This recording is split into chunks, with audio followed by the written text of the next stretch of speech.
Hello, everybody, and welcome back to the Shady Box Podcast. I am Victoria. I am Candace. I'm Eileen. And I'm Tiara. Yay! Welcome back, ladies. How is everybody's week going? It's been a really long month. I feel that. Has felt like an entire month. It's only been 1 week. It's been a long week, for sure. For sure. A lot of stuff has been going on this week, no? A lot of stuff in the news. That's for sure. For every win, there's like 17 losses. Yeah, unfortunately, right? Unfortunately. If you guys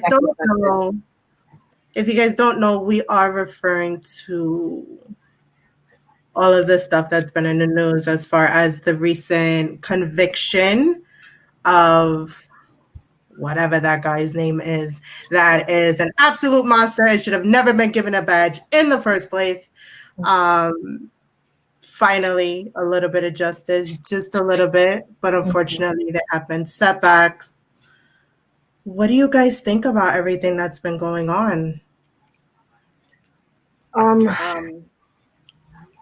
So I will say that I don't get overly excited or just excited about things until I know what I know. And with this, like, okay, he's been found guilty for second and third degree murder and manslaughter, but he still has a privilege that a lot of people don't have. And at the end of the day, I feel like in some way he gonna be finessed. And even then, even if he's not, and let's say that he does actually do a lot of time in prison. I mean, honestly, he should be doing 25 to life easily. But that's probably not going to be the case. It's still like, it doesn't matter. Only because it's still happening. And what about all the other people? What about all the other children? What about all the other fathers? I mean, if we're being clear, this has been happening for easily maybe 75 years or more. And nobody else gets any closure. Nobody else gets anything. And they say they have him on suicide watch, which is typical. And I don't know. Like, I don't get excited about shit like this. Like, okay, it's great that, there's some accountability, but this is only one time, and it's not a guarantee that it's gonna be really well treated. He'd be really well treated the way he's supposed to be. I definitely agree with that. Even when I found out, I was at work when I found out that all the charges came back guilty, and I was actually very surprised that even one came back as guilty, because I feel like usually in cases like this, there's always some way, somehow, that the person gets off easy, even when it's literally black and white, day and night. This person flat out abused their power, their availability to weapons, and to a badge, and they get to walk off as if nothing happened. And I was very surprised when, like I said, even one count came back guilty, but all three did. I guess we just have to see what happens with the sentencing. And I think it's really BS that they have him on suicide watch. I think that is just like, come on, really?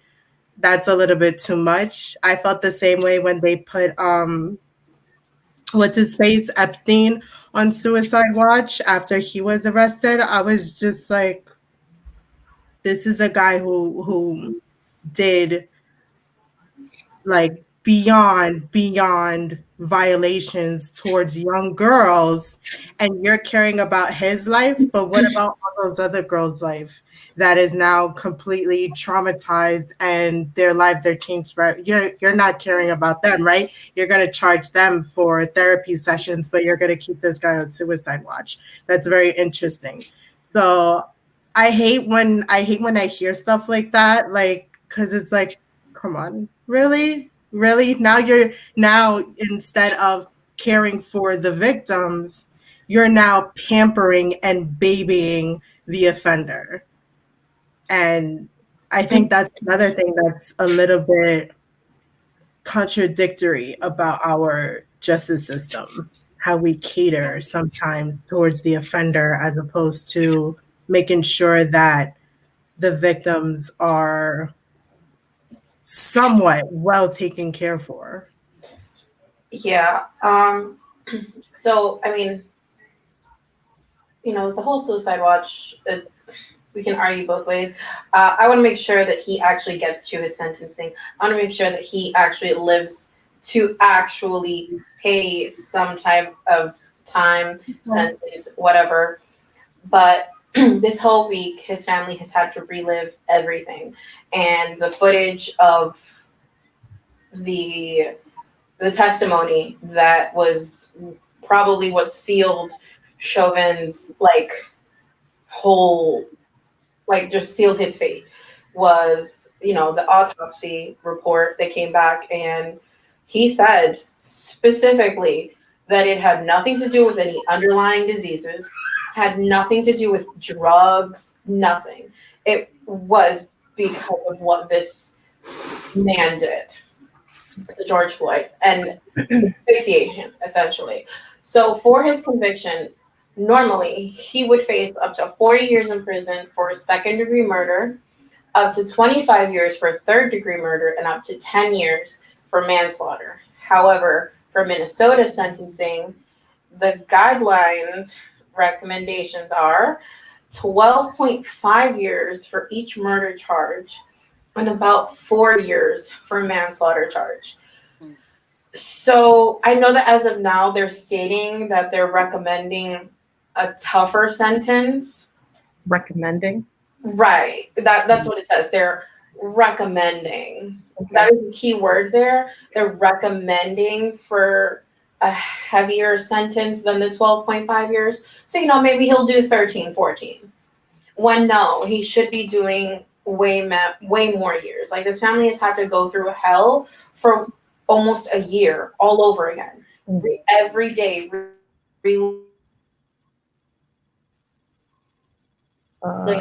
And then now people are just here, like, it's a bittersweet moment because it's like, yay, there's justice, but is there really, kind of tapping into what Tiara was saying, like, is there really justice? Like they're getting like the minimum, and it's not even justice, it's accountability. And I think that's the key word there. You're being held accountable for your actions. Mm-hmm. Yeah. However, I want to know if he's actually going to be held to the full accountability, or is this just, I want to make the people happy right now because of everything that's happening in social media. And this is ridiculous. It's hard for me to put time on an act that's inhumane, right? Mm-hmm. So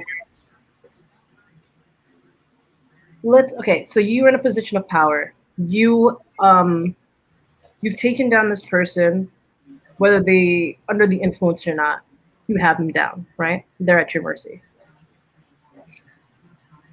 My issue here is not that he pinned him.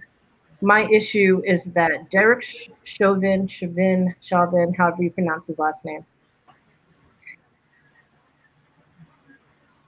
a grown man underneath your knee is screaming, pleading for his deceased mother, and nothing for you kicked in, knowing that not only you probably have a team with you, I'm sure you have a partner with you, right? You also are in control of the situation. So even if you brought this person back to their feet, you could still have them in handcuffs. If you want to disable them, you have a baton. A baton can be used to disable someone who has nothing in their hands, right? Mhm. Um, you can talk this person down because that's also part of your training. Your training isn't all brute force. You know what I mean? Granted, you know what? I'm not gonna give him anything because at this point now, the fact that a family has to fight for clear evidence, had to fight past tense because this verdict is happening, had to fight with clear evidence that their brother, father, cousin was killed, and I'm gonna say in cold blood because you can hear everything in this video. You can see everything. It wasn't like a weird shot. It was direct. It was a direct shot. It was a direct view, and yet it still took this long. Now, as an officer, the state is always going to try to find a way to clear the department. That's been happening for God knows how long, right? So I get them trying to find other ways to be like, no, it's not our police force. But I also blame the government. I also blame these departments who have this power. I blame the press.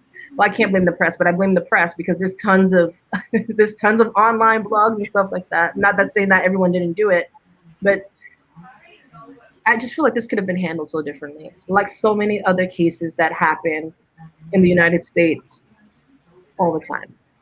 Not to mention, there are 3 other officers that partake partook into this act, and nothing is being said about their trials or sentencing or anything. I don't think that any of them were convicted for anything. Yeah, because at the end of the day, they weren't the ones who took his life, right? Whether they should have said or done something, like the court is not looking at them. Mm-hmm. But nobody stopped him. You understand? Right. And that was an issue that was talked about all last year. Oh, how you have a team of police and not one was like, wait, hold on, get up, Right. Not a single one. Like there's so many ways that they could have handled that differently, just like you said, Candace. Like they have multiple ways. Like if I just think that they're just not being trained. And that's what it comes down to. I think that officers need more proper training. And I think it needs to be an annual thing. Like there's also this, right? There's also annual training. I'm very aware that admin. I'm sorry, what? No, I'm saying like I have annual training. And because I work where I work, annually we are supposed to have this certification course where you can learn to kind of diffuse a situation with patients, because I do work in psychiatry. So, we all are supposed to take an actual class, where you don't hurt the patient, but you have different maneuvers where you can just like, wait a minute, because you have to go onto the psych ward and, unfortunately events happen. But this is like minimum. I'm not holding a weapon. I don't have anything. If you have a weapon, if you have a gun, a deadly weapon, you have to have more training than this, because you potentially have lives in your hands. Yeah. And right now that's not happening, or at least it's showing that whatever type of training is not sufficient. It's definitely not enough. No. So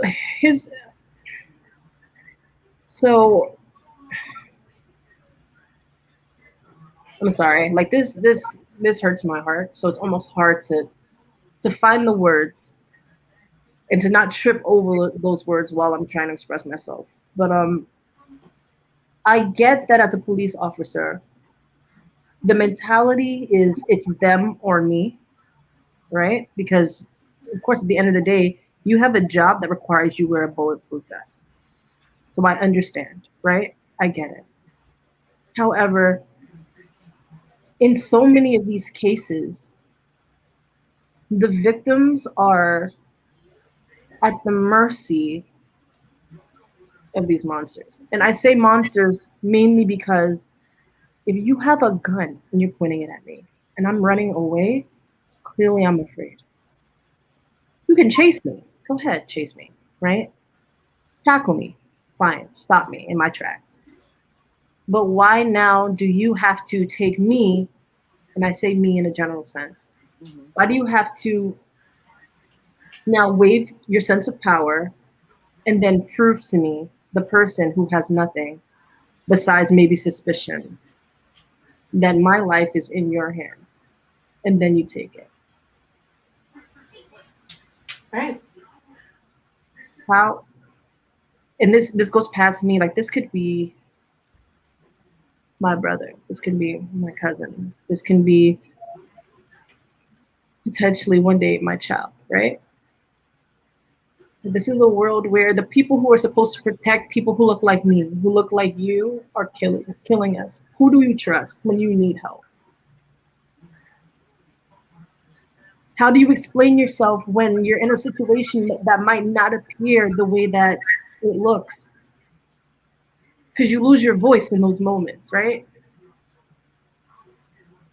Like this is, I think this is affecting me all that much more because I literally lost my cousin. Was it maybe 5 days ago? He got shot 12 times and died in the hospital the next morning.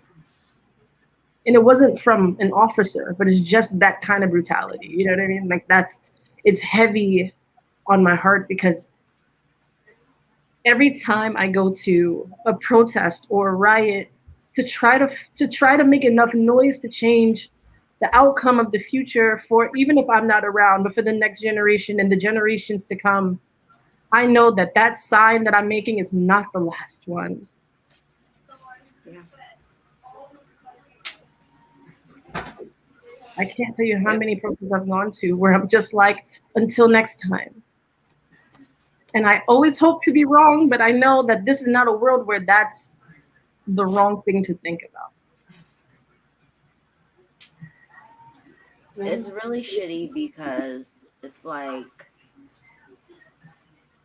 for us, for a minority, everything and everyone is failing us. Think about it. So you have the healthcare system failing Black women, and then you have the law enforcement system killing Black men and Black women and Black It's children. minorities in general. Like the Like Asian community, like I can't speak loud enough for them. I, Like that's if you facts. don't I look don't like even. the person behind the gun, if you don't look like them, you're the problem. And it's not everyone. I'm not saying that everyone with a gun is the issue. Believe me, I'm not. If I was in an area where I could have a gun for protection, as much as I respect the weapon, I would never want to use it. It is Yeah. very easy for somebody to point a gun at somebody who looks like me, and I'm not going to be stupid enough to not protect myself. If I can do something without it, I will absolutely do without it. But sometimes people just love the thrill of the kill, Yeah. and that's so sad. Like, and that's the thing. Like, when I talk about us, I'm not just talking about Black people. I'm talking about Hispanic people. I'm talking about Asian people. I'm talking about everyone that is not like that. The minority. And I'm not And going to say this. I'm sorry, not to cut you off. I'm not. This is why I said, who? If you don't look like the person behind the gun, right, because it's a black officer could very well have bias and kill someone from another ethnicity, right. right? So I'm saying this for the audience. Like, I know, we know what we mean, but I'm saying this for the audience because, you know, there is always going to be some sort of racial tension between different ethnicities. That's a given. But we all the same, bro. We all the same. If you ask me, like seeing all of this violence towards Asian people, it just tells me that we all the same. They like it just tells me that. Like I'm a person that I think that everything violent should, children and elderly should be off limits. But that's just me. You turn I'm saying, 21, like, bang bang to the gang. Is that what you're trying to say? bro, I'm trying to say, like, y'all Not gotta sure. do it like how horror films be doing it. And that's not even accurate, like, fully, right? Because now horror films don't give a fuck. They will kill kids, elderly, they kill everybody. But back in the, you know what I'm saying? Like, I just feel like it's so, I have to kind of make things light in a way because it's not going to change. And you can only hope, right? Maybe when the aliens get here. when the aliens get here, I hope the aliens they have some type of something where they could see who's racist and who's not. Just be like, all right, this person, that person, this person, that person. Like, I can't. They might be able to see more than that, so I guess you guys better clean up your acts. But I really don't like when people say that. When people say things are not going to change. Things are not going to change. Do I believe that I may be alive to see when things actually change? Probably not. But I think that it is our responsibility, even if it's an inch, for us to move anything. And having that mentality where things are not going to change is what stops it. I think that's what has really like halted us. Aside from a system, this system could very well be destroyed.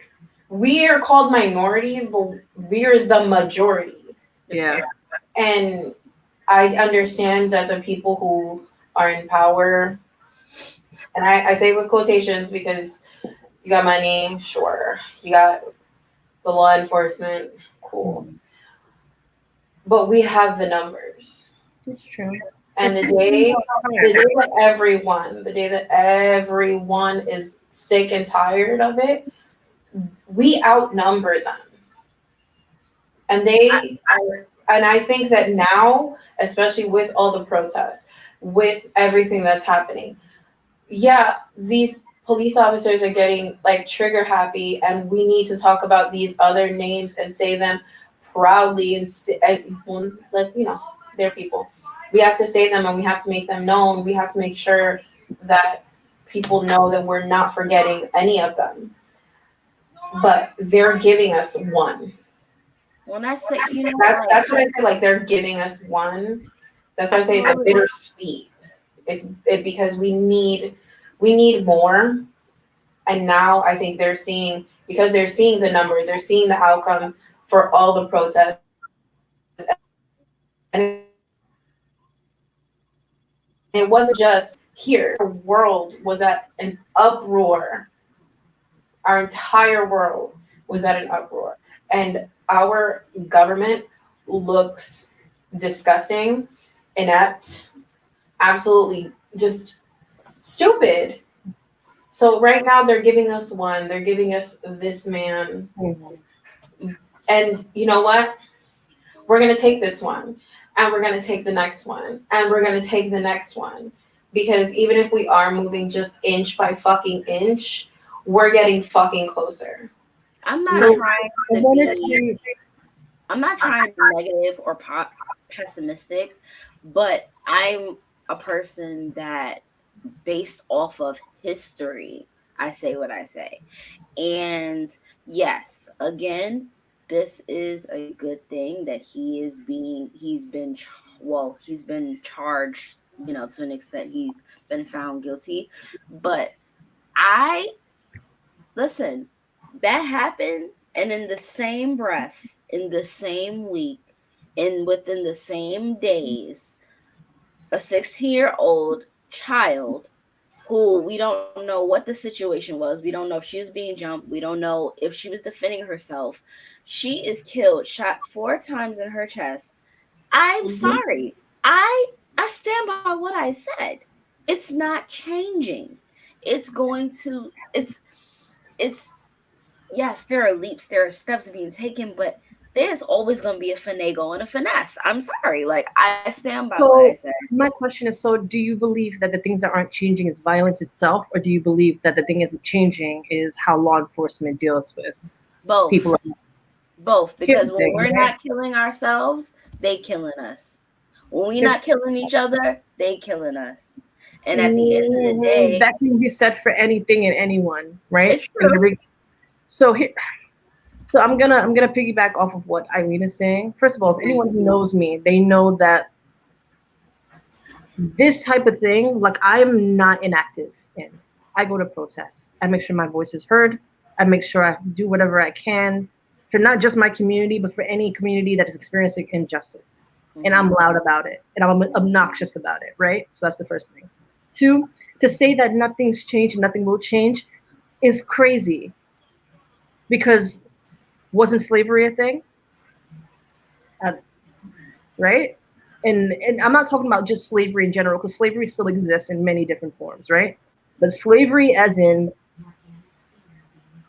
getting whooped for your skin color and having no choice because no one's on your side. I'm talking about Holocaust. That's no longer happening, right? Not in the way that we know it in the history books, right? I mean, laws get passed. People's eyes open. Mm-hmm. We are nowhere in the position that we were in 10 years ago. Nope.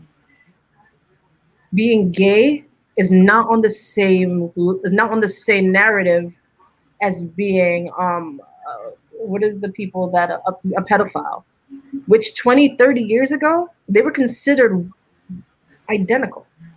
Loving a man if you're a man and loving a woman if you're a woman was seen the same as if you were an adult who wanted a sexual relationship with a child. Things changed. I mean, I'm not saying that pedophilia should change, right? I still think that if you're an adult and you're trying to be sexual with a child, you should seek help, and a lot more that I will not say here, right? Okay. Because a child's mind is not fully developed, Mm-hmm. and it's a child. But that's another story, right? Things are constantly evolving. By the time I have grandchildren, if I'm blessed enough to have children, and then my children have children, I hope that the world of my children, my grandchildren in, are a lot more accepting.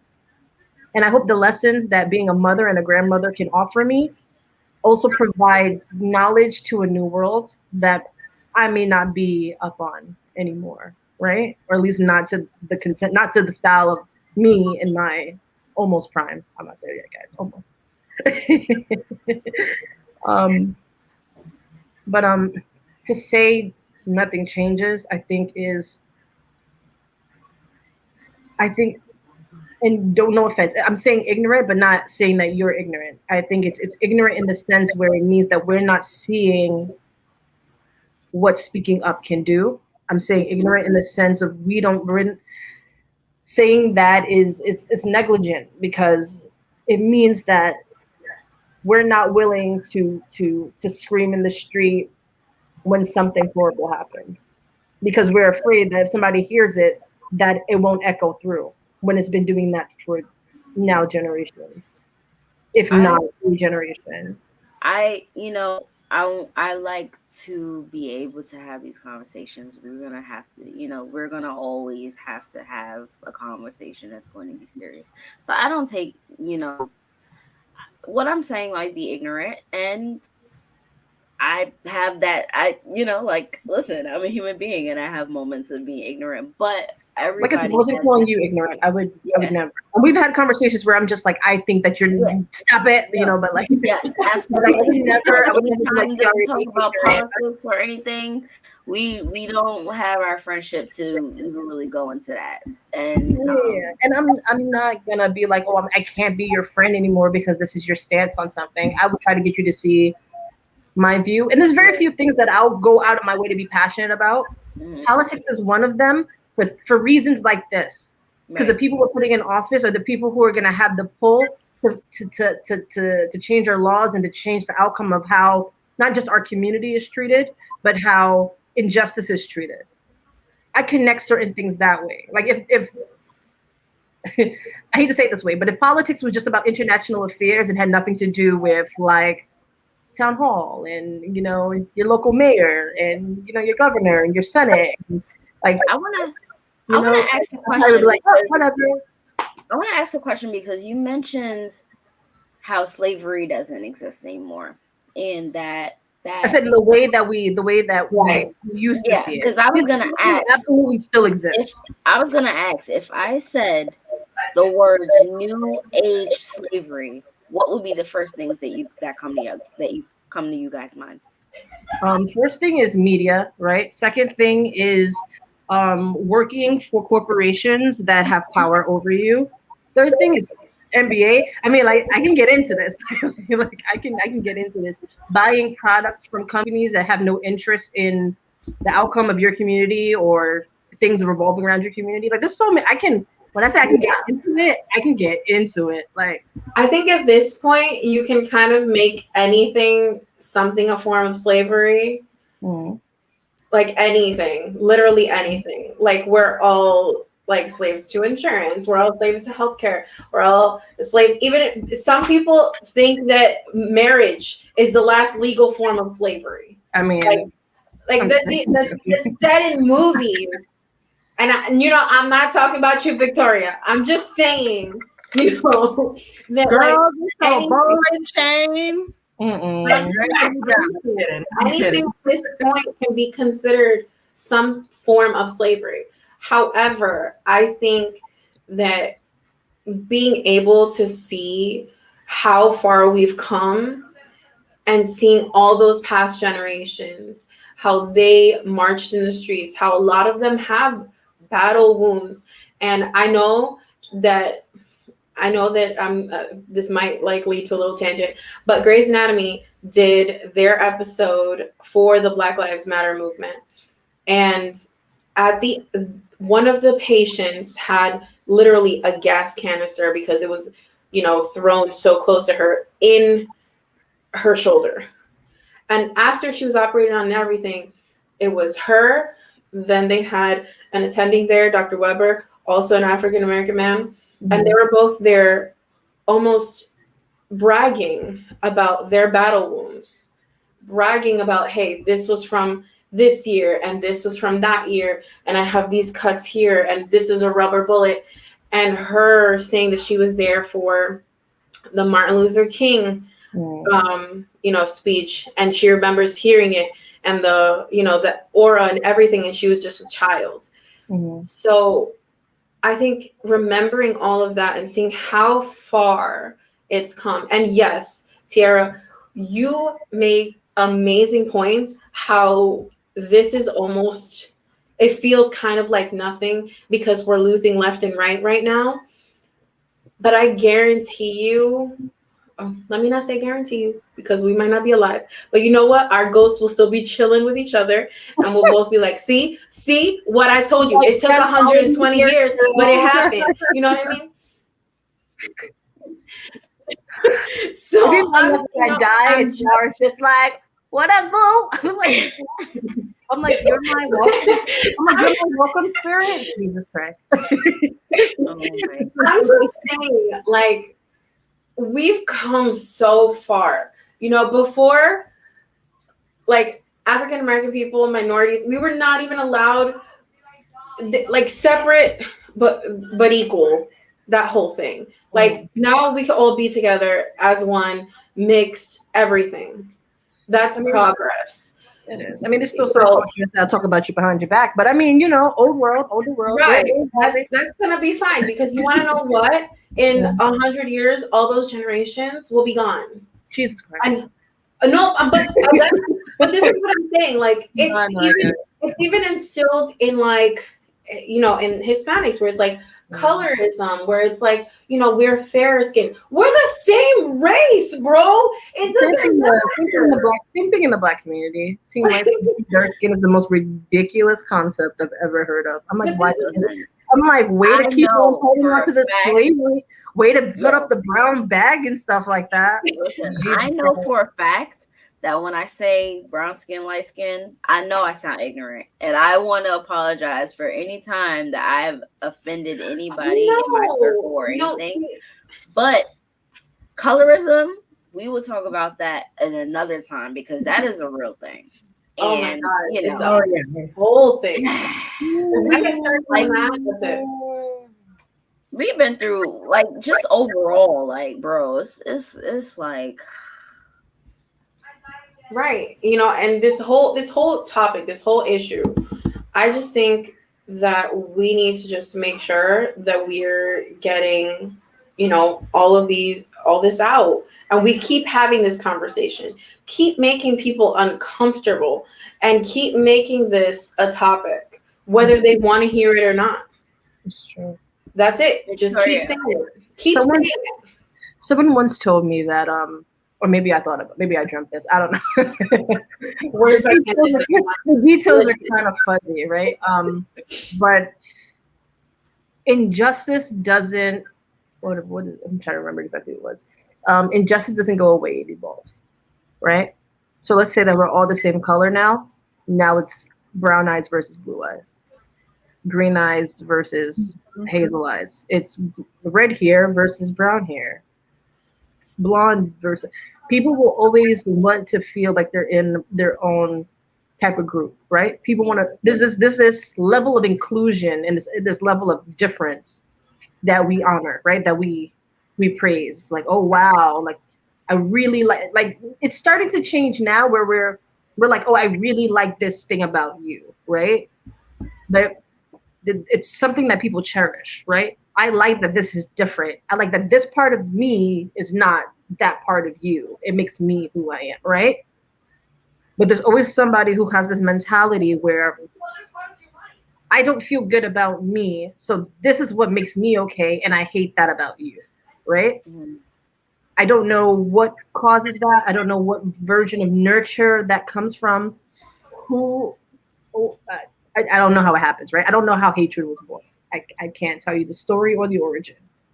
But there is something about finding uniqueness and holding on to that because you feel like that's where your worth is. So I think as long as that feeling exists in the human consciousness or the human spirit or emotion or wherever that feeling comes from, I think injustice will never go away, but it will evolve. And hopefully it will evolve to the point where it's no longer so driven by ego that you can kill someone, then it evolves into something unrecognizable to what we see today, right? Something less aggressive and more positive, or more praised and understood as that's your uniqueness. And I can only hope that as we evolve as a race and that we hopefully become smarter and more information is provided to us, that we find ways to love more and to nurture our spirit and to find the things that make us content, that we're not looking for ways to like to kill or to insult or all the bad feelings ultimately. Victoria, what do you think about when you hear the words new age slavery? What do I think about? One of the first things that honestly comes to mind is the work life. I think that it's really sad that people literally, between sitting in traffic and then sitting at a desk and then sitting in traffic and then going home. I don't know why I thought you were gonna say human trafficking. I was gonna be like, yup, sorry. Yo, Neil. I'm sorry. My actual answer is so lackluster, Candace. No, it's not. I don't know why my brain thought it went there, and I was gonna be like, yo, for real, neo slavery is not it. Sorry. I don't know where I am. Next, she's gonna bring up Wayfair, and then we're gonna go into a whole different topic. I almost fell on my seat. I was like, no. Sorry, I didn't mean to cut you off. But it just amazes me at how I think this word is used a lot, how zombified everybody has become. And everybody really associates it with social media, which is 100% true with technology, and we're always on our phones and blah blah blah. But I think one of the biggest things, and one of the things that's more ongoing for the longest, is the work life. For as long as I could remember, you graduate high school, you go to college, you get your degree, you find a 9 to 5 job, and that's your life. I can't. And I never understood this. Is that for so long, parents would program their children that this is the route that you're supposed to take. And then, God forbid, if you take any other route, it's shame. You're considered not doing anything with your life, even though maybe you go to like a trade school or you decide to do something completely different than that particular standard. I think that's one of the non-conventional ways of slavery, and how society is just bent to that. And I think that leads to a lot of uptick in health issues. People are more stressed out. People are not as happy. Heart conditions, obesity. People are, quote unquote, eating their feelings. Domestic violence cases, divorce rates are up. People are not happy when they go home. And sometimes it does lead to cops being called, people going to hospitals, and even homicides. And I think it's just this mold that everybody tries to conform the next generation into. I have a question, right? What makes, and this bothers me, and it's always bothered me, what makes us ask 5-year-old and like young children what they want to be when they grow up, as if they have any real clue? Well, and we praise it like, oh my God, I want to be a doctor. They're so cute. Oh my God, they've been saying this since they were 3, and they think it's the right answer. I don't know. I'm weird. My kid is like, I want to be a shoe. I'm gonna be like, be that shoe, baby. So my child in particular, this is gonna make you laugh. When she was little, we went on walks and stuff like that, and she told me at one point that she wanted to be a nut gatherer. I love it. Hold on, because she wanted to help the squirrels. Aww. Okay, so I think that it's an important question to ask, just to get like their mind flowing. But I don't think it's something that we should put so much pressure on. Like, just ask. Like, take a stroll with your kid and just be like, hey, what are you into? You know what I mean? Because I'm gonna talk about vagina tonight. I'm like, what do you go up? Baby. Right. I don't know about all that, but like, okay, so Vicky, you have a child. I know that you have heard about Ryan. Okay, this little boy that is like a millionaire for just reviewing things on camera, right? Girl, you had to bring up Ryan, didn't you? Yes, I did. Because right now. I was very much in a good mood today. And this definitely could be on somebody's YouTube. This is why, right? Hold on. This is why I'm gonna give you both sides of it, because when people like Ryan and his parents that probably quit their jobs, because let's face it, our son is a millionaire, and y'all managers, even if you get 20%, you're still making millionaire. Right. He's has million, you're getting at least $8 million. So and now they're set, and then who knows, like his future is set. He can literally choose whatever he wants to do, right? But that upsets me as an adult. As an adult that is a slave to the system, that upsets me. So like I love it, because you know what? my child has this for her future. She can literally be anything that she wants except lazy. Like, that's her only thing. It's like, listen. Except a pedophile. Except a murderer. Except the thief. So, are you breathing heavy? Are those things allowed? No. Take all of that out. I mean, career-wise, my child can pick anything her heart desires. I can't wait to see her gather some nuts. Like, I've heard it all, okay? She's wanted to be a unicorn. She's wanted to be Ryan, actually. She wanted to be Ryan. She wanted to go on camera and show off all of her LOL dolls. Why I didn't do it? You regret it now, huh? I regret it so much because she was LOLing now. Not me. Ryan. I'm kidding. But, you know, and then over the years, she's like, I want to be a lawyer. I want to be a ballet dancer. I want to be this. I want to be that. If we did have YouTube back in the day, listen, I tell my mom right now, she's lucky that YouTube didn't exist. I would be a whole fool on there. I've been famous for being somebody's clown, and I don't even like clowns. I've been ruining somebody's day and putting it on camera happily for some money.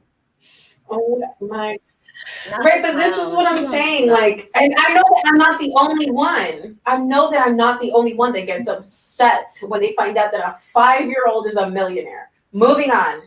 But what I'm saying is, it's like this is why we're a slave, because as adults, as parents, you should want better for your children, but instead you're instilling them with this same pain that your parents instilled in you. With this, I gotta be honest. My mom supported me to do whatever I want. I decided to be a fool, so here I am. Candace, listen, your mom gave you the world and you chose 600 things and you're still choosing. You're still choosing. 6,000? I'm not choosing. I'm doing. I'm not choosing. That's what I'm saying. You're still doing like 7,000 things. Yeah, like, because the road is short, man. Do everything. All the things you like. Do everything once. If you like it, keep doing it. If you don't, you tried it. That's it. That's beautiful. And that's how everyone should be, rather than this whole like, okay, so you're going to do school, then more school, get into debt, and then now you're going to go and get a job that doesn't pay you enough for the schooling that you actually like went to, and all of your debt to cover all of that. So you're going to be continuously in debt until the day you die. And then after you die, you're still in debt because your death costs money. I'm not doing that. The idea of the traditional like life of working, getting married, having kids, blah, blah, blah, blah, I cannot. I will die. I will lose my mind. I will drop dead somewhere. Probably with the person who decided they wanted to marry me. I'm like, oh, I'll just die. That was a very dramatic death. I'm a dramatic person from time to time. I like to travel. Like, I can't imagine being in one place too long. Like, it drains me. Like, I have to go to other places. I have to see the world. If I work hard, I gotta play hard. Like, I want that for my kids too. I'm gonna be like, oop, you're 2 months old. Let's leave the country. You're not gonna remember it, but I will. So that's fine. Like, just. It's not gonna be I mean, as much as people tell me it has to be. Good. Right. Sorry. But see, these are the things that we need to be instilling in these future generations. And that is exactly this is exactly why it's so important. Like, going back to our other topic, like, if you hear every day, people saying like, no, you're fair skinned, so you gotta be with someone fair skinned. And like, they're not blatantly racist or think that they're not racist because they're out there, because they're not out there like killing people or whatever the case may be. Like, you're still, you have these bias, and they don't need to be transferred into our next generation. That's true. Because that's probably what happened to these police officers that are reaping havoc. And it's a generational thing. And we need to learn how to break that generational, like, injustice that's happening right now. Yeah. You triggered me when you said light skin. You have to be with somebody light skin. I wish somebody would have told me that. I would be a petty dater. Like, I'd be like, can't date someone. They're light skin. Where the chocolate at? Like, let me find I my. had that happen to me actually. I actually had that happen to me. It was the one and only time that it happened to me. This guy didn't want to hook up with me. Mind you, I was all for it. I was like, woo, it's St. Patrick's Day. Let's get drunk, maybe at the bar, blah, blah, blah, blah, blah, blah, blah, whatever. This guy comes to the city with his friends, right? Which I didn't care about, right? Right. He comes to the city with his friends. We're all at the bar. We're all drinking. We're having a great time. We go to a diner near the bar. We all eat. And then he's like, "Oh, I'll give you a ride home." I'm like, "Okay, cool. You could drop me off last." Right? Ooh. And he goes, "No, I'll drop you off first." Wow. And I'm like, "Okay, cool." And his friends are like, "No, we could go first. Like, drop her off last." And he's like, "Nah, it's cool." So then, like, I want to say, like, a week later, like, I guess one of his friends thought that I was cute or whatever. I don't know. But we were talking, and he's like, he told us that you were too dark. Wow. For him to hook up with you. And I was just like, what? Maybe like that. What? I was so confused and I was so taken back. And then I go on this guy's Facebook, and sure enough, he's surrounded by these, skinny snow bunnies. And I'm like, wow. So you that type. Okay. I mean, you had pretty eyes and all, but that forehead was a whole other situation. But cool. Listen, Timothy. Ain't nobody fighting for your bank account. All right, your trust fund is safe, baby. Okay, we was looking for that. You can grow. I do not that you wrap it around your neck. You'll play golf. You can keep that. Thank you. I wish somebody would. Oh, shit. I really do. We can do this all day. And then he would come by my job because this was a guy that I met while working at one of the gyms in Queens. I won't say which one. And so every time he came in, after he would walk to the cardio machines, I'll be like, "Haters in the building!" Oh my god! I would say it mad loud, mad petty. I cannot. Cause you just wow. Wow, that was the first and only time that has ever happened to me. And, it's just, you look at people different. You definitely look at people different. And I also notice a lot of things about my relationships with the fairer skinned. I get it. I've gotten very often in my life from non-black people. I didn't say non-black people. Non-black people. Oh, you're so cute for a brown girl, for a black girl. I'm like, I'm just cute. You keep your half compliment to yourself. I'm adorable. Right. I never understood that. Like that, the rest of that sentence could have stayed in your head. I would have been like, this melanin is popping. You're lucky somebody gave you some. Like, I'm just like, what do you mean? I would just be like, go somewhere with your sunburnt ass. Hey, I burn. I'm brown, but I burn. It happens. I bet you though, after that burn goes away, you real toasty though. That's what I'm saying. Bronze though. See, that's different. That golden. That's right. Golden look. I go through the change. Okay, I burn, and then in 3 to 5 business days, I'm ready. Okay. Listen, you just a foil baked potato, baby. Foil sweet potato. That's it. That's all. You just gotta marinate a little bit. Gotta get the juice. I love me some baked potato. I'm round like a baked potato. I gotta start doing some cardio. It's bad. Oh, that made me sad. I love me some potato though. Baked potato, mashed potato, broccoli, cheddar potato. I'll take it all. Yeah, but like it's these comments and it's these things that you guys are getting that compliments. But I feel like that's learned. That is not something that you're just born with. I refuse to believe it because I don't think we're born blank canvases. We are born blank canvases, and it's our parents' job to, like you said, Candace, try something once. If you don't like it, all right, keep it moving. At least you tried it. That's how it should be with everything, And I don't I don't know how these officers in particular were trained, were raised, however you want, what they were exposed to. Mm-hmm. But things like this should not happen. These comments should not happen. Someone not hooking up with you because of your skin tone. Like, I'm sorry. When the lights are off, a hole is a hole. So no. Listen, I know about all that because my hole is pretty good. Okay, so it's not just All holes are created asshole. equal. Okay? Listen, All I'm holes are just not created saying. equal. Look at Tiara's face. No, Tiara's like, now all holes are created equal.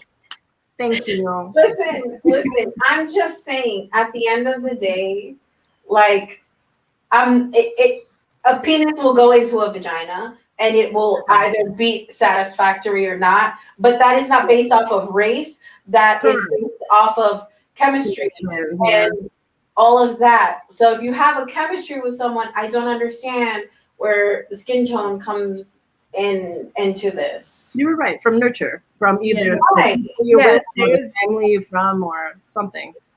Right, but it's these. You watch. But I feel like it starts out with these comments, and it starts out with these like, oh, but they're not my type.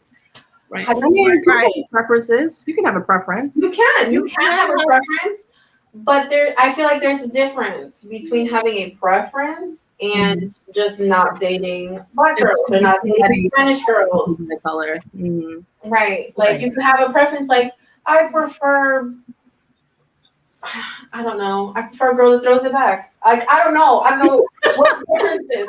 Like I just want someone who's gonna love me and be honest with me and be faithful. Like whether it comes wrapped blue, purple, black, I don't care. Mm-hmm. As long as it is those things. I get it. Right. So That's preferences, not skin tone. I get it. And we need to talk about these other people because today we've gotten so up. We went like 14 different directions. On the same road that Tiara was on. Eileen, I think you and her are the only ones who haven't answered yet, and maybe she wants to go last. But what would you consider New Age slavery, or neo slavery, or modern slavery? Well, so let's go with Tiara because I feel like I kind of touched on it. No, I want you to answer first.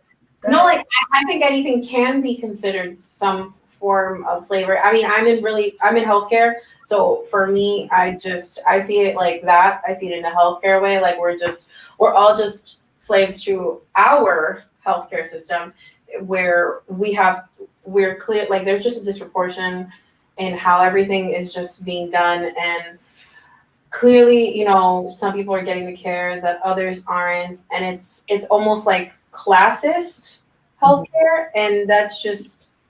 It makes no sense to me. But I agree with Vicky too. Like this whole 9 to 5 shtick, or in my case, 8 to 6, and then going more to school and then child. And it's like I have 2 days, but in those 2 days, I have to prepare for the next 5 days. So, Correct. Yep. Where's my time? Where am I going to get? I have gray hair. Okay, gray hair. I am 29 years old. 29 years old. Yep. And this? Sometimes it's not even like stress. Sometimes it's just genetic, No. This is definitely stress. I feel it in my bones. There is no way.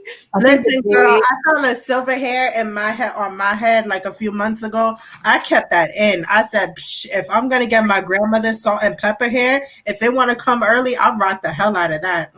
My grandmother had beautiful salt and pepper hair. You say that now, ma'am. You say that now, all right? But when you're like, and you have like a little crustacean on your forehead, on your head right here. And I say crustacean because it looks like a crab, like it's spreading out. You know what I mean? A crab, just spread eagle, right there. That's the girl with a full head of hair. Okay, I look like Danny DeVito with my thinning ass hair. Okay, ma'am.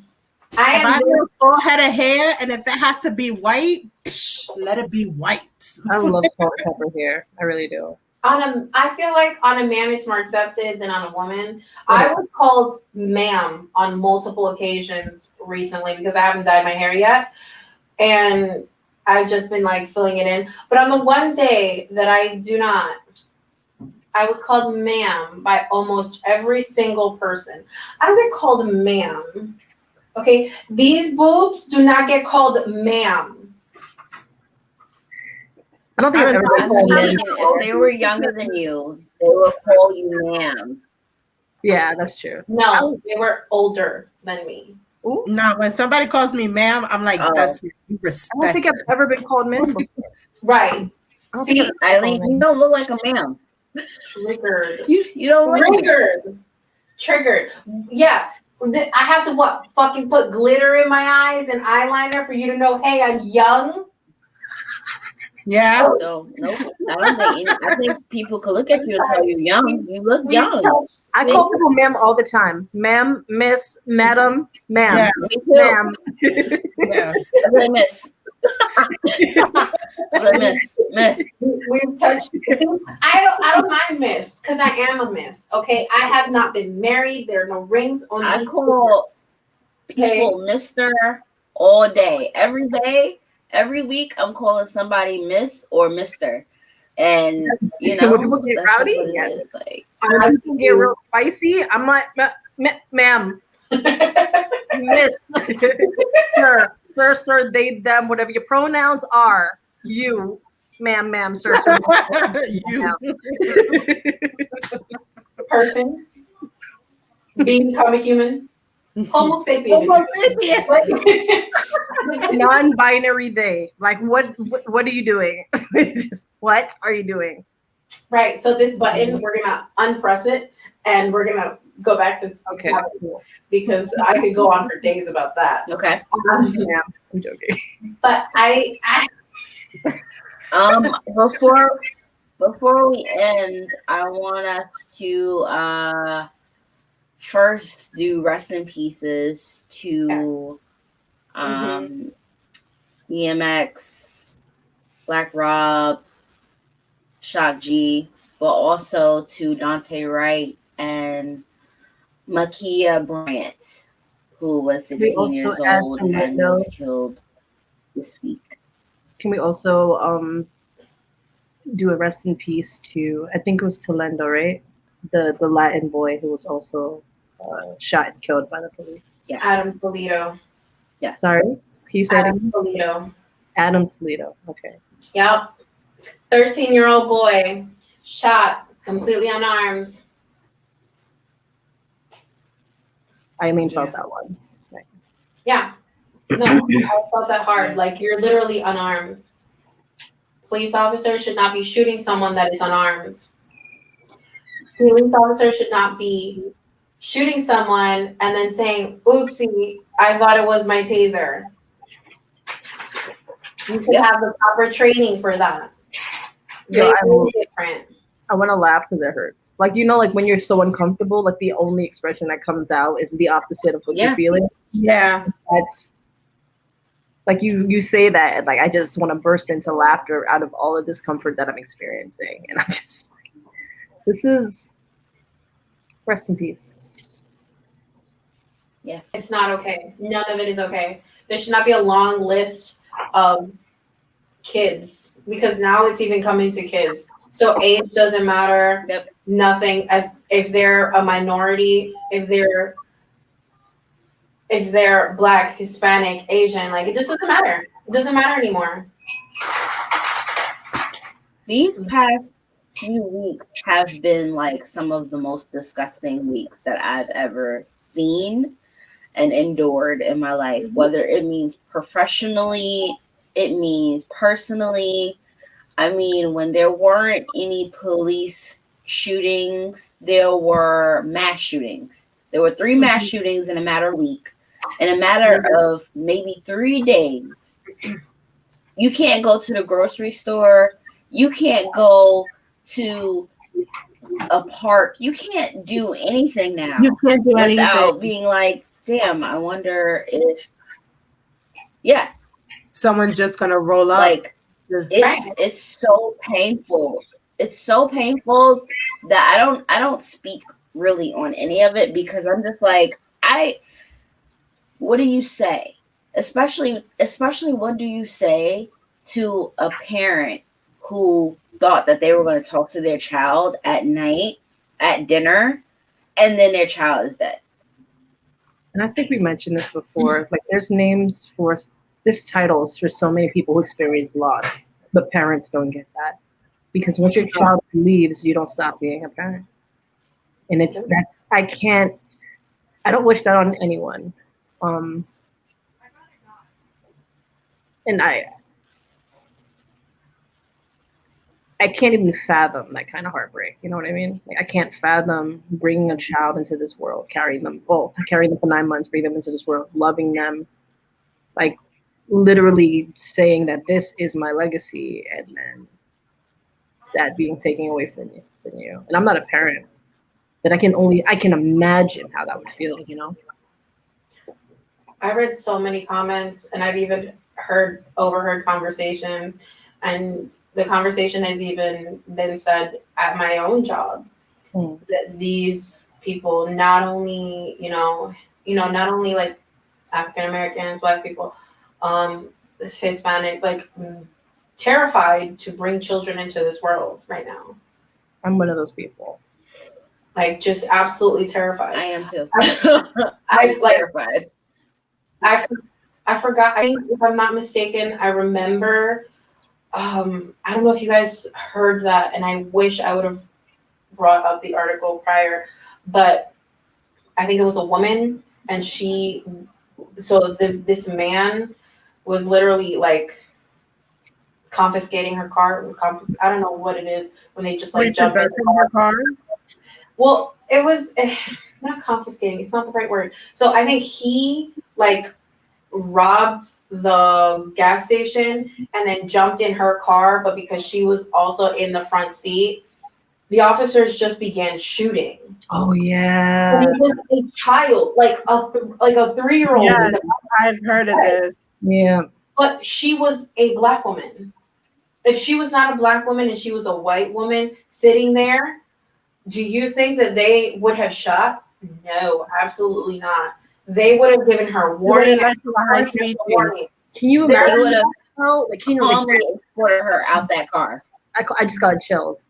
There are disgusting examples and videos of people, literally shooters, mass shooters, that they're being taken away, not a scratch on them.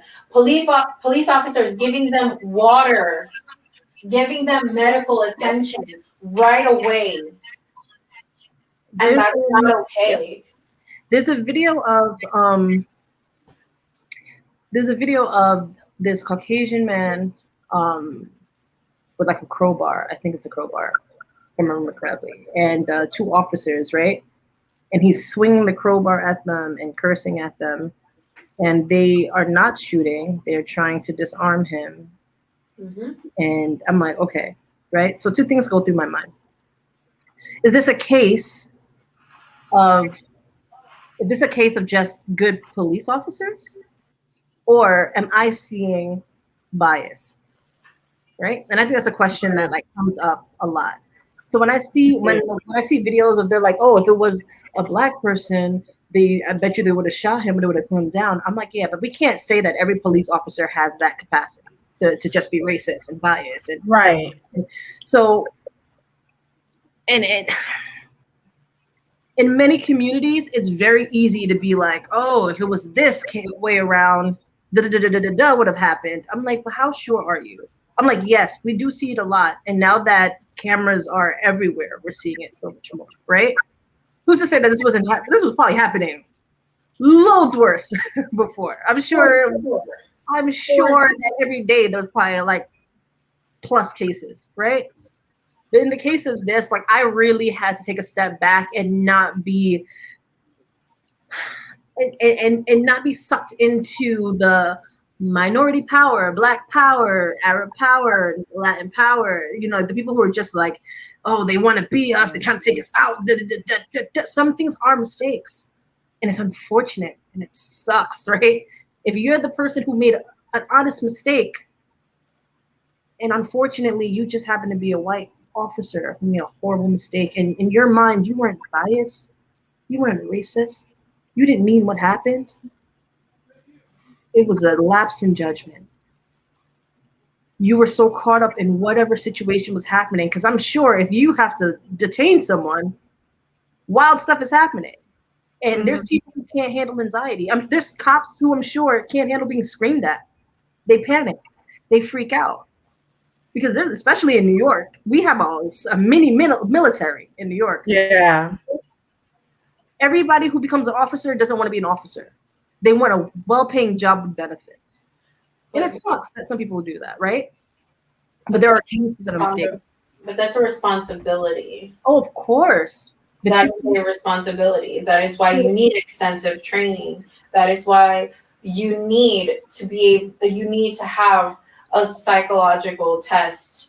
Like you should have to go through all of this. And I'm sure that that's what the standard procedure is. But who is there monitoring this? Who is there making sure that all of this is happening? Because from my understanding, after you discharge your weapon, a police officer is supposed to go through all of that spiel, right? Yeah. But so many people are now like, I'm sorry, but why are you shooting at the car?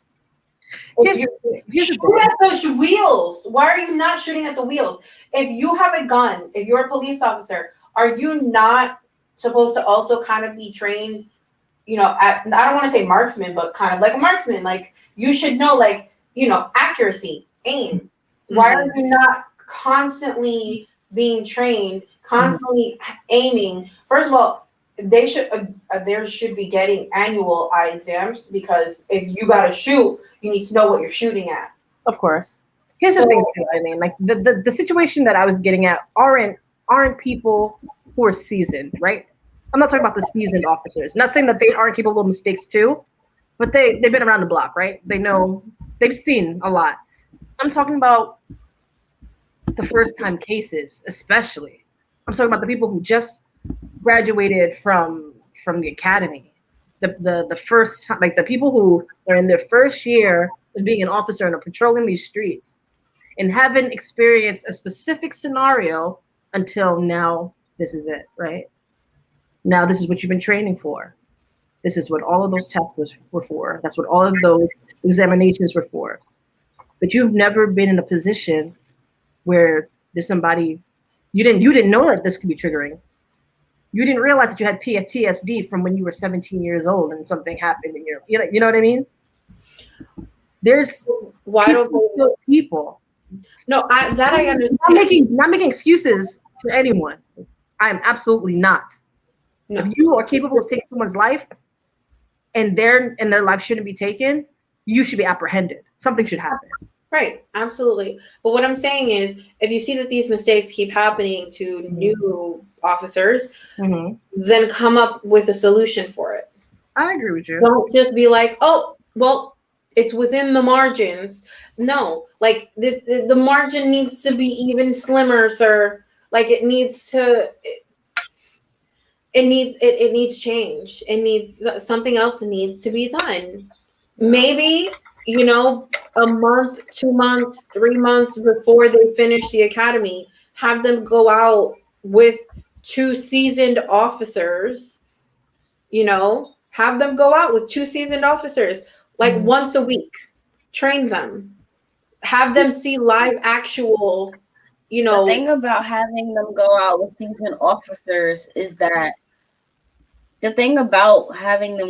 seasoned officers is that seasoned officers can't even be trusted. Officer Kim, I don't remember her last name, but she is the person responsible for killing Dante Wright. She was a seasoned officer who had just trained rookies that week when she killed him. Of course you did. Of course. And I want to say, trained rookies. Of course she did. Of course she did. Just trained them days before. Without giving out information, like I'm I'm not gonna say who it is in my family. I have a family member who's an officer, and during this family member's training, the stories they told me about training and what was expected of them, and how, you know what, I think, you know, I'm just gonna stay quiet about it. I'm gonna stay quiet before somebody decides that they want to figure out who this person is in my life. So forget it. True. Let me protect this person. But I think one of the things, especially with like seasoned officers, is that when, like, I want to say that they're somewhat biased because they have been, especially if they have stuck around with the same department for quite a while, they know the area. So therefore, for things, especially, you know, nobody is a cop and said every single day was, you know, butterflies and rainbows and blah, blah, blah. Cops have bad days where bad things do happen to them. And I think with seasoned cops, once you hit a certain number of those days, you start to become very hateful and resentful for the people in the surrounding area. So if you're putting a rookie with a seasoned cop who feels like that, now you're putting this rookie in a very, very dangerous position where they can be extremely influenced by these seasoned cops because they're thinking they're pairing me up with this person who's been with this department for 10 years. I am 110% safe with this person and I can count on every single word that they're saying. And if this seasoned officer is saying very bad stuff, now you're breeding a whole new generation of police officers that are starting out with a bias. And I think that's what also corrupts good cops, because good cops want to do the right thing. But then you have the bad cops that are like, well, you know what? I'll get you transferred. You know what? Remember that little mistake that you did on that traffic stop? And then that's when, you know, and it sucks. Because I don't think that all cops are bad cops. Absolutely not. It can't be. You can't have all bad people all of a sudden wanting to be cops. It doesn't make sense. I think that for some of these cops, they get exposed to other cops who should not have the badge whatsoever. And they end up getting corrupted, and they end up being these cops that now we see in the news who guns down someone. Maybe they wouldn't have been like that if they were in a different department. Maybe they wouldn't have been like that if they wasn't riding in the same car as someone else 5-6 days a week. True. I think there needs I say this all the time. Racism is taught, and it's often taught from the family, but it can be taught at your workplace. It could be taught by your friends. It could be taught by anybody.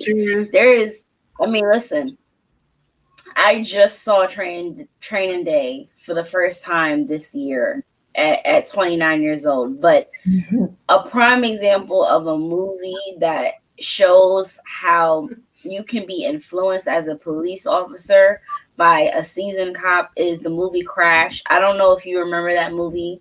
It's from like 2005. One of my favorite movies. Ludacris was in that movie. That's one of my favorite movies. Brendan Fraser was in that movie. That's one of my favorite movies. Ooh, Brendan Fraser. I feel like I haven't seen him in so long. And when you that was a whole other you get to see how those police officers were so different, right? You got to see how they were so different, but you also got to see how messed up both of them were in some way. It's really interesting to see how influence happens, but also how everybody got, that's the thing. Everybody has trauma. Everybody has something, but it's still not I feel like it's still not an excuse in a way. Right. I feel like the same way that, doctors have to operate again, on everyone and anyone under the sun, regardless of religious views, all of that, right? Mhm. And like you could have a Jewish doctor literally perform surgery on someone that has like a swastika on them, or is like openly a Nazi. Look And at they this will girl still do, here with the Grey's Anatomy. I know, stop. But they will like still do their job and save that life because Right. before their beliefs, they took an oath. Right. They have to save this life. Right. And I feel like the same thing should go towards an officer. Like you're literally taking an oath to protect and serve your country, but these are the people of your country. Like this is the people. Like these are the people who essentially pay taxes, who are giving you your salary. So something that stands out to me is, and I think this goes for any career, right? So just to make an example, when you first start off somewhere, especially somewhere that you want to be, right? You don't necessarily know what the bad things are, right? You don't know what bad habits are until you start seeing the results of bad habits, right? So sometimes it is these quote unquote good officers, right? I'm gonna say these green officers because I don't want to say like new. Let's say fresh, right? Mm-hmm. Because if you're new, you're in the academy, right? If you're green, it means that you're now starting off in the career. Like now it's your career, right? You're green. Mm-hmm. So these green officers, they're looking for guidance. And when you're looking for guidance, you're more impressionable. You don't start to recognize, oh, this is detrimental to the community. This is detrimental to the team. This is detrimental to the person I'm supposed to be helping, because you're not seeing the long-term effects yet, because you're not there long enough to see the long-term effects. You might be like, oh, that's a little weird, right? If you're not like mentally, like if you don't have mental fortitude, there's some people who are just like, that's what are you doing, right? There's some people who just Right. strong, right? But that's not the majority, right? Not everybody has that mental fortitude. Sometimes it takes repetition. Sometimes you have to see how it's affecting other people to realize, oh, that's not good. Like this is not something I want to continue doing. But that also takes a self-awareness that also, once you start doing things often enough, repetition can also, like it's like when you're driving for a while, right? It becomes second nature. That's why people are always saying, oh, I don't even know how I got home sometimes. Like it's just, it becomes a muscle thing now. So if you're not actively thinking about something, you're not actually doing, you're not recognizing how it's affecting not just you, but the people supposed to be helping. That's why there's room for failure, because your mind is not active. I think it was Einstein who said it. Thinking is the hardest thing that people have to do, which is why a lot of people don't think. To sit there and really like pay attention to how people are affected, and to self-reflect, and to be like, these are bad habits. A lot of people don't do shadow work. I don't know. I can't think of somebody like the what's this guy's name? Darren Chauvin, right? There's a level of self-awareness that you're missing to have your knee in someone's neck while they're screaming for help, saying they can't breathe and calling for their mother, whether you know if she's dead or alive. Right. This person is pleading. Yeah. To breathe.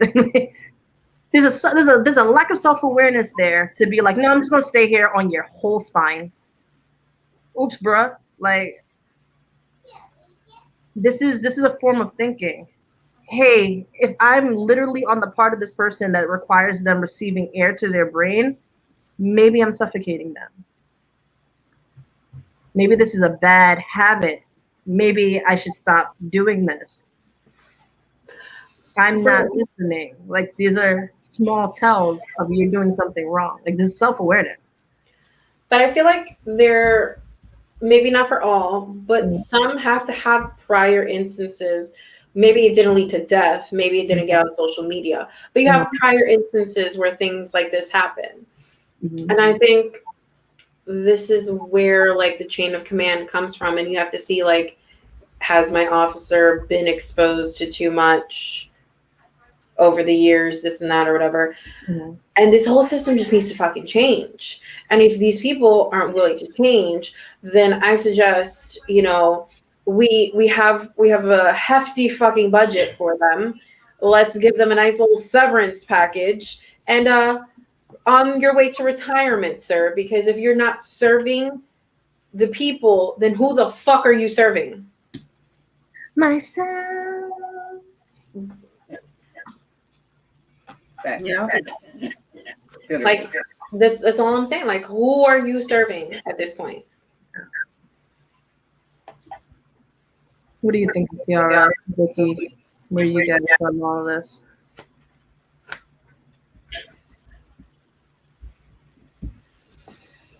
Tiara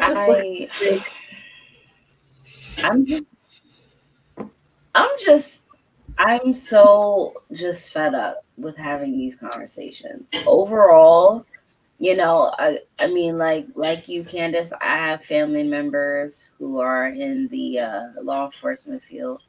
I now have a family member who's a police officer. And, you know, it's scary. It's scary for me to wonder what goes through that person's mind when they have to do their job. It's scary for me to wonder if someone's going to turn on that person that they work with. Like, I just think a whole bunch of horrible things. And it's not like I try to be this negative person, but I just like, I know that person cannot be influenced by other people because they're just not. But I wonder who's around. You know what I'm saying? Like, I wonder who is in charge of their location and that person's history as being a seasoned detective, police officer, whatever you want to call them. I feel like it's just wholeheartedly a corrupt system, you know, and I'm tired of hearing about just every horrible thing that can happen to people, especially when they are not expecting it. They are not prepared for it. They are just trying to live their best damn life. And then something happens where it can't be reversed. Like, it can't be reversed. They're gone. Their families often don't have closure, often don't have answers. Just, I can't, and I try not to imagine. I don't want to imagine. It's been about 20 years. It's been about 20 years since Sean Bell has been killed. He was killed on his wedding day, I think. Or like the night before his wedding. Like, unarmed. None of his friends was armed. I think one person was shot over 30 times. How is that possible?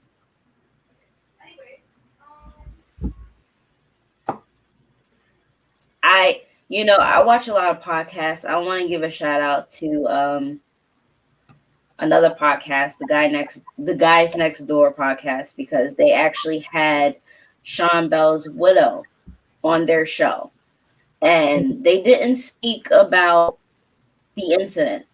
They had her tell the love story between her and Sean Bell. I think that's perfect. Instead, how they met, when they started dating, what music was out when they were dating, when they were courting each other. I love that. Yeah. It's just dope.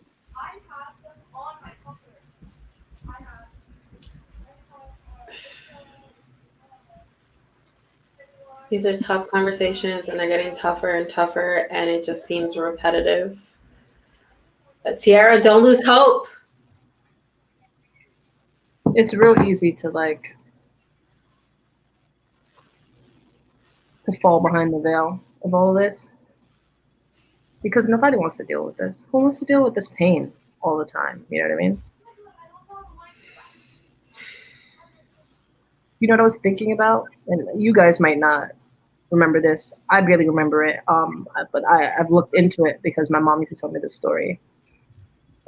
So the Crown Heights riots happened in 1991, right? And I think it was the Black community versus like the Orthodox Jewish community, because of I might not have all the details, but it was this car crash that happened, and I think 2 Guyanese children passed away, and I think it might have been like a Jewish driver or something. I don't remember the details, but apparently, from what I remember, I guess the Orthodox community wasn't empathetic, or whatever the case may be. So there were the Crown Heights riots, and my mom told me a story about. I was in the States, and I was with her. I was 1, clearly, and the riots were marching past our building, and everybody's saying no justice, no peace, right? That's like one of the infamous chants for riots, for like marches. So my 1-year-old self, apparently in whatever baby dialect I could muster up at 1, I start chanting no justice, no peace, right? I don't remember this. This is how my mom tells the story over and over and over again, right? So now it's part of my memory. I mean, if there's going to be a 1-year-old baby, the chance that it's going to be Candace. It's going to be Candace, for sure. It is. So, so there's a police officer, apparently a Caucasian police officer. He comes into the gate of the apartment building that my mom and I were living in. He asked my mom if he can hold me. He holds me, and surprisingly, I didn't fight back, which I was a fussy baby. If I didn't know you, like, how dare you touch me, right? And maybe it was the uniform. I like a man in a uniform. Anyway,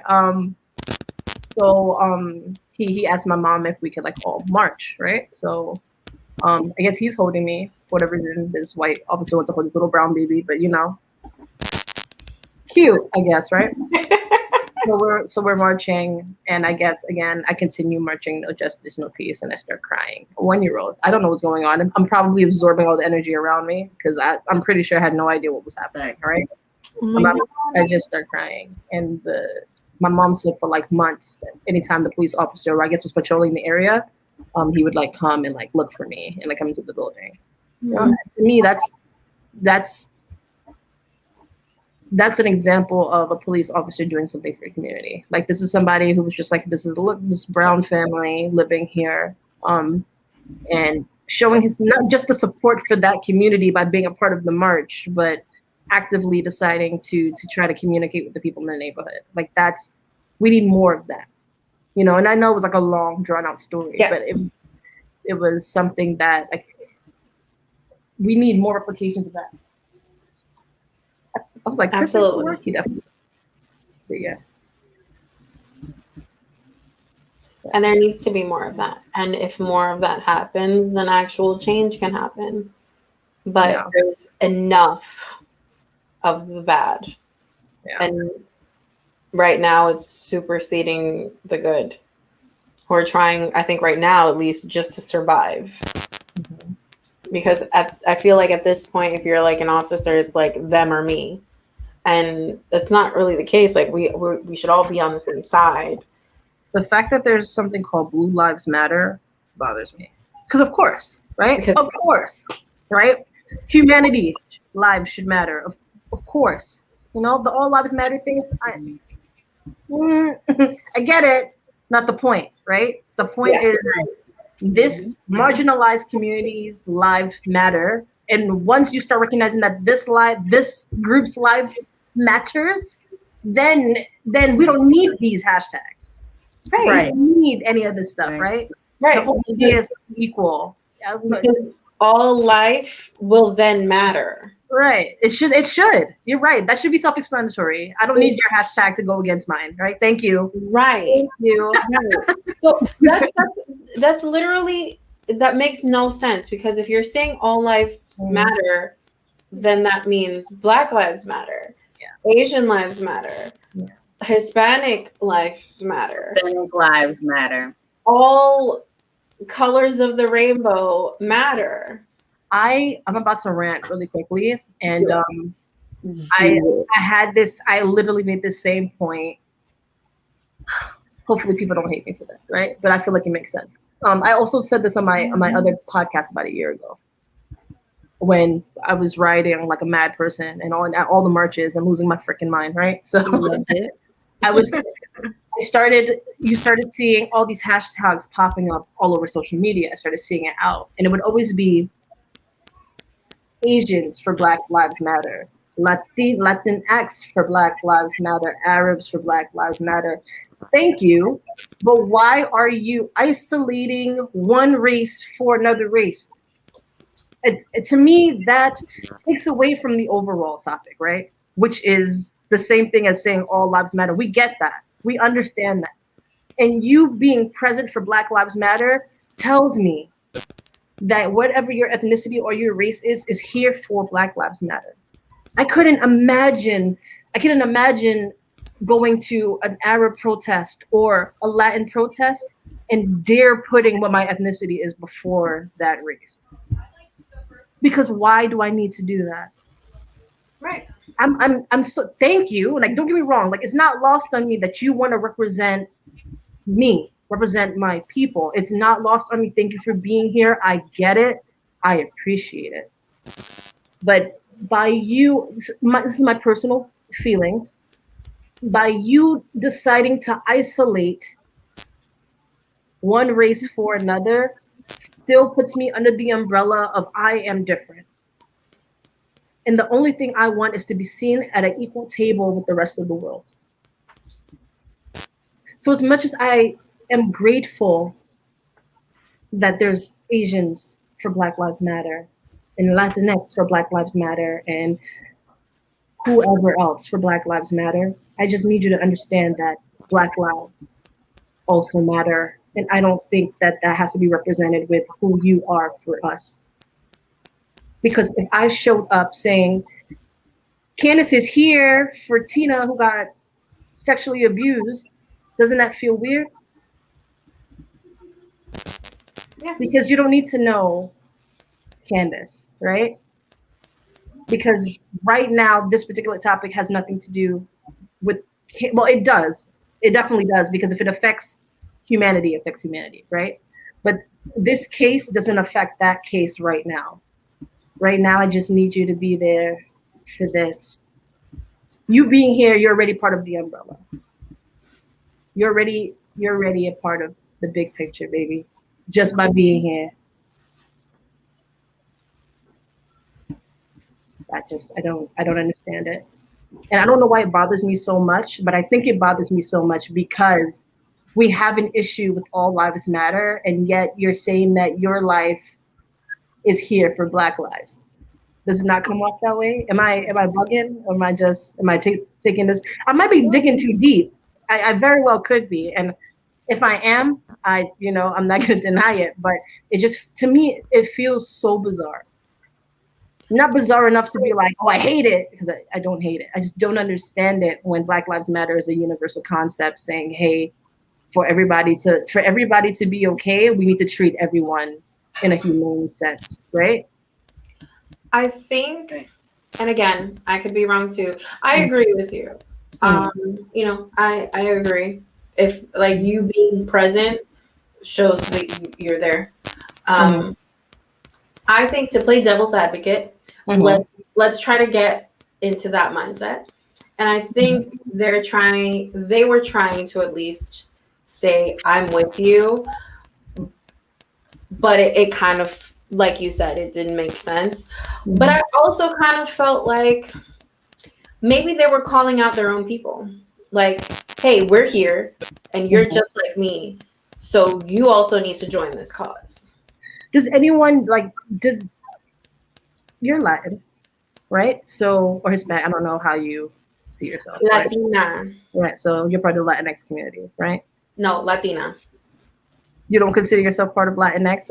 You're too millennial for that? Okay. Latina. All right. I got you. No problem. I'm gonna She's too millennial for Latinx. No problem. I understand. So it's not even about being too millennial for that. Like, if you want to be called Latinx, cool. But the same way that I want to be called Latina because I am a female, I identify as a female, and I'm going to be called a Latina. You know, if you want to be called Latinx, cool. I'll call you Latinx. But if I'm blatantly telling you, this is what I'm saying, because I've seen this and I've seen the arguments and everything, and you're fighting so hard for you to be called something, and we're getting off topic, for you to be called something, you know, because you don't want it to have gender. Meanwhile, your whole language is kind of based off of gender. Like literally the whole language is based off. It's either masculine or feminine. Right. All romantic languages are. I mean, I think even non-romantic. I think English is one of the few languages that that's not genderized. Well, that's because English is hard as shit. Yeah, and that's a whole other episode. From German and like Romance languages. But what I'm saying is like, you know, you have a female and a male, and I think, you know, with that, it's cool. You want to be considered Latinx, by all means. I will respect you for it. But I also feel like respect me for wanting to be identified as a Latina, because I am a Latin woman that wants to be, you know, perceived as a Latin woman.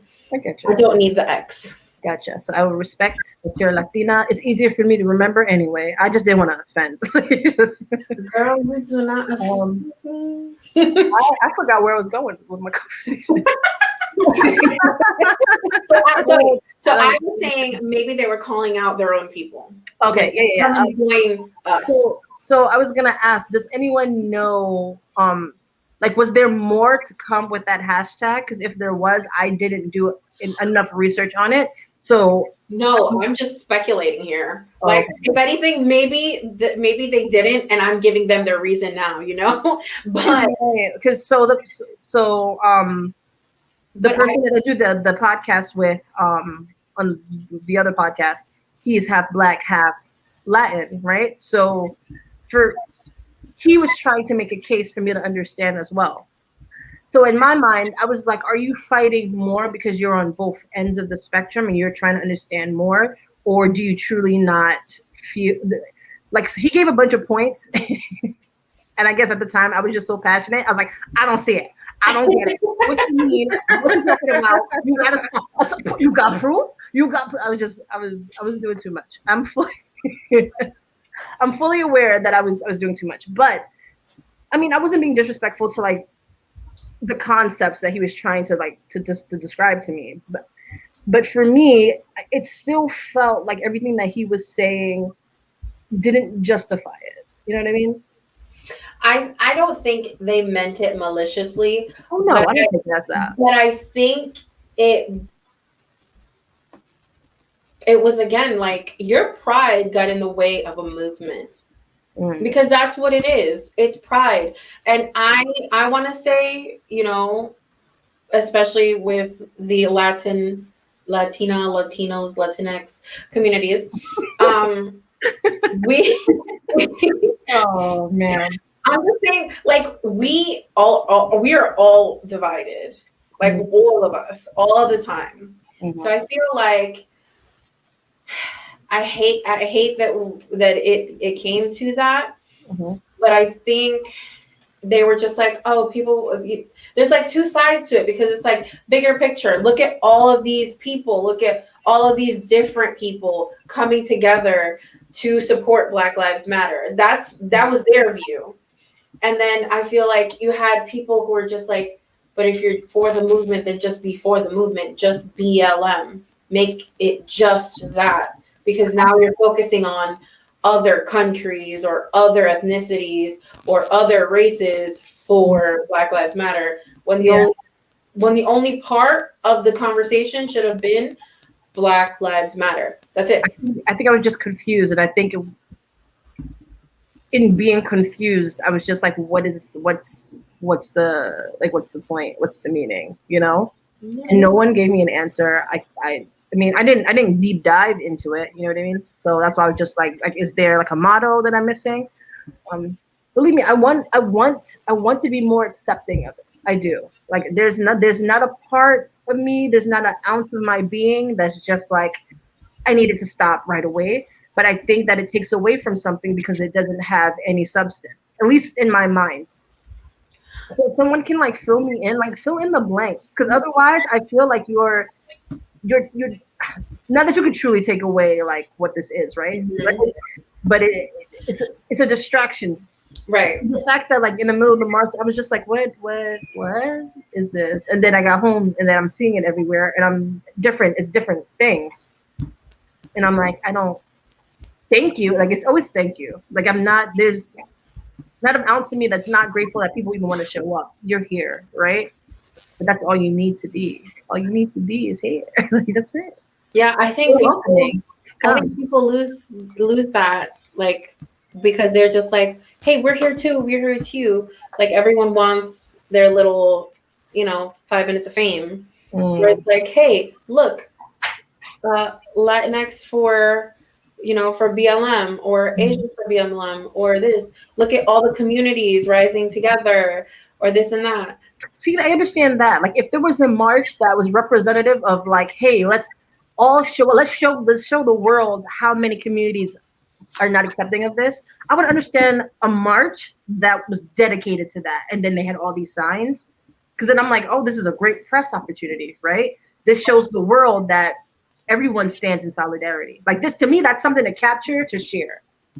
But some of the most minute, minimalistic marches, not that they aren't still powerful, but sometimes there's tiny marches. And there's a group of people holding signs that represent it's us for them. And I think that's where the issue comes in for me wholeheartedly. Because why is it us for them and not just this is unity, right? I don't know. I think we've been talking about this for a long time. I'm sorry. Do you guys want to add anything else to this? Yeah, are there any mid topics that we didn't touch that you wanted to address? Mm. He wants to go to sleep at this point. What about you? So tired and so exhausted. Yeah, no, I think we've pretty much covered everything. Okay. I think we covered a lot. I think we did. I genuinely hope like we get some interesting conversation from this. Like, I hope to see some conversation in the comments. Say your opinions. Explain it to Candace, everyone. Why are your if you feel like you need to come from my neck, leave a comment. Right. Views are views, guys. Oh man. All right, so is this where we're closing the box, ladies? I think this is where we are closing the box for tonight. Again, I am Victoria. I'm Candace. I'm Eileen. And I am Tiara. Be sure to remember to like us on all of our social media. We are on Instagram, we are on Facebook, we are on YouTube, we are everywhere. We are on Twitter. So just make sure, keep the conversation open. If you ever want to open the box with one of us, please add us and just stick around for all of the new episodes that will be coming your way. Bye. Bye. Bye.